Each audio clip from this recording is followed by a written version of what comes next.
నీ చెప్పలే నా నువ్వు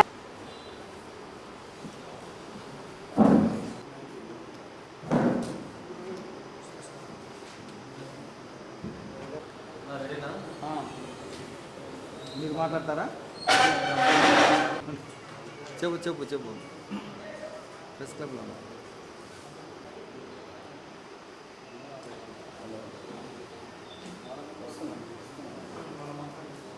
హలో, నమస్తే.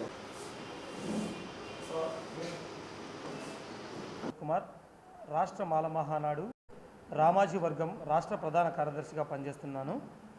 అయితే ఈరోజు మేము ఏ విషయమై కడప ప్రెస్ క్లబ్ నందు మీటింగ్ పెట్టుకున్నామంటే, కారు ఆంజనేయులు అనే వ్యక్తి ఒక గ్రేటర్ రాయలసీమ అని ఒక రిజిస్టర్ నెంబర్ లేని ఒక సంఘాన్ని రిజిస్టర్ చేసుకొని ఆయన ఒకటే పనిగా ప్రభుత్వ సంస్థలలో పనిచేస్తున్నటువంటి దళితుల ఎవరైతే అధికారులు ఉంటారో వారిని పూర్తిగా బ్లాక్మెయిల్ చేస్తున్నారు.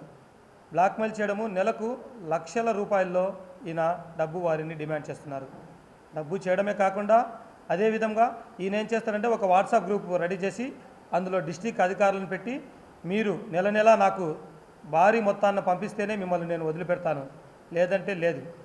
అందరికీ తెలిసిన విషయం ఏంటంటే, ఈ మధ్యకాలంలో కారు ఆంజనేయులు అనే వ్యక్తి మన కడప ప్రెస్ క్లబ్ నందు ఒక మీటింగ్ పెట్టి, నాకు ఎక్కడైనా సరే ఒక 2 సెంట్ల భూమి ఉందంటే అది మీకు రాసిస్తానని ప్రెస్ క్లబ్ నందు చెప్పి ఉన్నాడు. అయితే కారు ఆంజనేయులు అనే వ్యక్తిని మేము ప్రశ్నిస్తున్నాము. ఒక సంఘంలో పనిచేస్తూ సంఘ నాయకుడిగా ఉండు దగ్గర 40 నుంచి 50 ఎకరాల పొలం నీకు ఎలా వచ్చింది? ఈ పొలం డీకేటి ప్రభుత్వ భూములని నీకు ఎవరు ఇచ్చారు? నువ్వు ప్రభుత్వ అధికారులను బెదిరియందే నీకు ఈ స్థలం వచ్చిందా? అదేవిధంగా నీ అవినీతి అంతా మా దగ్గర ఉంది. దయచేసి కారు ఆంజనేయులు గారు జాగ్రత్తగా ఉండండి. ప్రజా సంఘాల పేరుతో ప్రభుత్వ అధికారులను మీరు భయపెడితే మాత్రము సహించేది లేదు. జాగ్రత్తగా ఉండండి. మీకు అదేవిధంగా నేను చెప్తున్నానండి, ఆయన కుమార్తె మౌనిక గారికి, ఆమె మైనర్ బాలిక, ప్రభుత్వము డీఫామ్తో ఎకరా 90 సెంట్లు ఎంతో ఉంది. అది ఎలా వచ్చింది?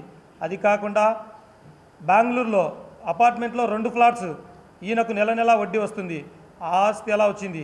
అంతేకాకుండా RK Nagar, ALM colony, Badvel ఇలా చెప్పుకుంటూ పోతే మా దగ్గర పక్కా వచ్చిన ఇన్ఫర్మేషను దగ్గర 40 నుంచి 50 వాటి సర్వే నెంబర్లు, ఆయన బినామీలు మొత్తం 50 ఎకరాలు ఉన్నాయి. ఇది కాకుండా ఆయన భాగవతం ఎంతో ఉందో చూడండి. ఇదంతా మేము అధికారుల దృష్టికి, కలెక్టర్ దృష్టికి, సీఎం గారి దృష్టికి కూడా తీసుకుపోతాము. ఒక సంఘాన్ని పెట్టుకొని మీరు ప్రభుత్వ అధికారులను ఇలా భయభ్రాంతులకు గురి చేయడం సరికాదు. ఎందుకంటే ఈయన ప్రతి నెల అందరూ కలిసి ఈయన ఒక 50 నుంచి 60 లక్షలు డిమాండ్ చేస్తూ చేయాలన్నది ఈయన ద్వారాని కూడా మార్చుకోకపోతే ప్రజా సంఘాలన్నీ కలిపి ఈయన ద్వారా ప్రజా సంఘాలకు ఎక్కడ చూసినా చెడపేరుస్తుంది. ఈయన బ్లాక్మెయిలర్గా మారాడు. అదేవిధంగా కొంతమంది ఈయన వెనక పెట్టుకొని చాలా ఎన్నో దుర్మార్గాలు చేస్తున్నాడు. దయచేసి అందరూ గమనించండి. అధికారులు కూడా ఇటువంటి వ్యక్తిని ఏం చేయాలో మీ దృష్టికి తీసుకొస్తాము. సర్వే నెంబర్లు, పట్టా పాస్బుక్లు అన్నీ తీసుకొని వచ్చి మీకు మేము హ్యాండ్ ఓవర్ చేస్తాము. మీరు మాకు తగిన న్యాయం చేయాలి. ఒకవేళ కారు ఆంజనేయులు అనే వ్యక్తి ఇవి నా స్థలాలు కాదు అని చెప్తే ఆ స్థలాలన్నీ మేము ఆర్డీఓ గారికి హ్యాండ్ ఓవర్ చేసి మళ్ళీ మా దళితులకు మేము రాపించుకునే దానికి పోరాడడానికి ఎంతవరకైనా కృషి చేస్తాము అని ఈ మీడియా మిత్రుల ద్వారా అందరి ద్వారా తెలుపుకుంటూ సెలవు తీసుకుంటున్నాను. జై భీమ్. రామోజీ ఇమ్మాన్యుయల్, రాష్ట్ర మాల మహానాడు రాష్ట్ర అధ్యక్షుని.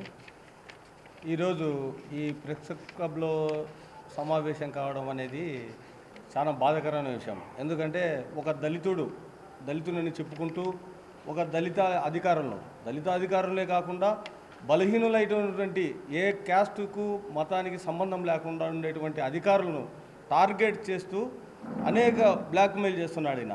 గతంలో కూడా ఒకసారి ఆ బద్వేలు ప్రాంతంలో భూములు వీళ్ళు దౌర్జన్యంగా చేసుకుంటున్నారని ఆర్డీఓ గారు అక్కడ ఈయన కొంతమంది మీద క్రిమినల్ కేసులు కూడా బుక్ అయినాయి. అక్కడ నాన్ బెయిలబుల్ వారెంట్ కూడా ఇచ్చినారు. అయితే మేము ఆ రోజు ఈయన తరఫున వచ్చి ఇదే ప్రెస్ క్లబ్లోనే ఈయన మంచోడు అని వాదించినాం. కానీ మళ్ళీ తెలుసుకున్న తర్వాత ఇతను ఎవరైతే బలహీనులుగా ఉంటారో అధికారులు, ఏ క్యాస్ట్ మతంతో సంబంధంలే, వాళ్ళందరినీ బ్లాక్మెయిల్ చేస్తున్నాడని మా దృష్టికి వచ్చింది. ఇదే కాకుండా ప్రతి రిజిస్టర్ ఆఫీసును పోయి వాళ్ళకు 2 లక్షలు మీరు ఇస్తే మీరు నెలకు 2 లక్షలు పంపించమని వాళ్ళకి చెప్పినాడు. వాళ్ళకు ఆ రిజిస్టర్లోనే కాకుండా ఇక్కడ ఒక జిల్లా ఆఫీసర్ను కూడా మొత్తం కలెక్షన్ చేసుకొని నెలకు 30 లక్షలు ఆయన నా చేతికి ఇవ్వాలని డిమాండ్ చేస్తున్నాడంట. అది మా దృష్టికి వచ్చింది. స్వచ్ఛందంగా నువ్వు ఉద్యమాలు చేయి, నువ్వు స్వచ్ఛందంగా దళితులకు న్యాయం చేయి, మంచికి 2 ఎకరాలు 3 ఎకరాలు భూములు ఇప్పి మేము దాన్ని సంతోషిస్తాం, మీకు ఎంతవరకైనా మద్దతు ఇస్తాం. బినామీ పేర్లు పెట్టుకొని నువ్వు దళితులు పొట్టగొట్టి వాళ్ళని పస్సు పెట్టి నీ కడుపు నింపుకోవడం అనేది చాలా దుర్మార్గమైన ఇష్యూ. అది నా దగ్గర మొత్తం మీకు మీడియా మిత్రులు కూడా కావాలంటే చూపిస్తాము. మొత్తం ఈ సర్వే నెంబర్లు కూడా ఇచ్చారు మాకు. ఈ బినామీ పేర్ల మీద అతను అనుభవిస్తున్న భూములు. ఇది మంచి పద్ధతి కాదు ఆంజనేయులు గారు. మేము ఒకటే చెప్తున్నా, వాళ్ళ అధికారులు భయపడుతున్నారు. వాళ్ళ అధికారులు వాళ్ళ భార్య పిల్లలు మాకు ఫోన్లు వేసి చెప్తున్నారు, మా దగ్గరికి వచ్చి చెప్తున్నారు, ఆయనతో మా భర్తలకు ప్రాణహాని ఉంది, ఇంటికి వచ్చి నిద్రపోకుండా ఉన్నాడు, అదే టెన్షన్లో. ఒకవేళ ఆయన చనిపోతే మాకు దిక్కెవరు, మా పిల్లలకు దిక్కెవరు అని మా దగ్గరికి వచ్చి వాపోతున్నారు వాళ్ళ పిల్లలు. ఇది మంచి పద్ధతి కాదు. ఇది లా అండ్ ఆర్డర్ ఇష్యూ కూడా అవుతుంది. మేము ఎస్పీ గారి దృష్టికి తీసుకుపోతాం, కలెక్టర్ గారి దృష్టికి తీసుకుపోతాం. ఈ విషయంలో ఆయన కంప్లీట్ మంచోళ్ళ మీద ఈయన బురద తల్లితే మాత్రం మేము ఊరుకునే పరిస్థితి లేదు. ఆయనకు ఏ విధంగా దీటైన జవాబు చెప్పాలనో రాష్ట్ర మాల మహానాడు ఖచ్చితంగా అతనికి దీటైన జవాబే చెప్తాము. అతని అవినీతి ముందు అతన్ని కడుక్కోవాలా. ఏదో అందరినీ బ్లాక్మెయిల్ చేయడం, వాళ్ళకి జీతం ఎంత వస్తుంది, దాంట్లో ఈయనకు 2 లక్షలు నెలకు ఎందుకు ఇవ్వాలా? ఇదేమన్నా దావూద్ ఇబ్రహీమా? ఇతనేమన్నా అంటే ఇది ప్రజాస్వామ్యంలో ఉండమా లేదా? ఏం చేస్తున్నారు అధికారులు? ఇంత భూమి ఇంత బినామీ పేర్లు పెట్టుకొని అనుభవిస్తుంటే ప్రభుత్వ అధికారులు ఏం చేస్తున్నారని. ఒక ఉద్యోగస్తునికి భద్రత లేకపోయి వాళ్ళ భార్య పిల్లలు ఒక దళిత నాయకుని నన్ను ఆశ్రయించడం అంటే చాలా బాధాకరమైన విషయం ఇది. ఎందుకంటే ఇది మనం ప్రజాస్వామ్యంలో ఉండామా లేదా, లేకుంటే ఎక్కడైనా శ్రీలంకలో ఉండామా అనేది కూడా అర్థం కాలే. ఆయన మీద ఖచ్చితంగా చర్యలు తీసుకునేంత వరకు మేము ఈ రాష్ట్ర మాల మహానాడుతో పోరాడుతుంటాము. ఆ కుటుంబాలకు ఎవరైతే అధికారులను బెదిరిస్తున్నాడో ఆ అధికారులకు మేము అండగా ఉంటాము, వాళ్ళ కుటుంబానికి అండగా ఉంటాము. వాళ్లకు సీమంత హాని జరిగినా ఓడ్చుకునే ప్రసక్తే లేదు. ఎందుకంటే వాళ్ళు మంచి అధికారులు. నీ దగ్గర ఏదైనా ఎవిడెన్స్ ఉంటే నువ్వు కోర్టుకు పో, అధికారులకు పెట్టు. దావులలో బ్లాక్మెయిల్ చేయడం, మనసులను పెట్టి వాళ్ళని బెదిరియడము, వాళ్ళు నిద్రపోకుండా ఏదైనా జరగరాంది జరిగితే వాళ్ళ కుటుంబానికి ఎవరు దిక్కు? ఆంజనేయులు గారు, ఈ విషయం మేము సీరియస్గా పరిగణిస్తున్నాను. ఈ విషయం నేను జిల్లా ఎస్పీ గారి దృష్టికి తీసుకుపోయి అతని మీద ఖచ్చితంగా చట్టపరమైన చర్యలు తీసుకుంటాము.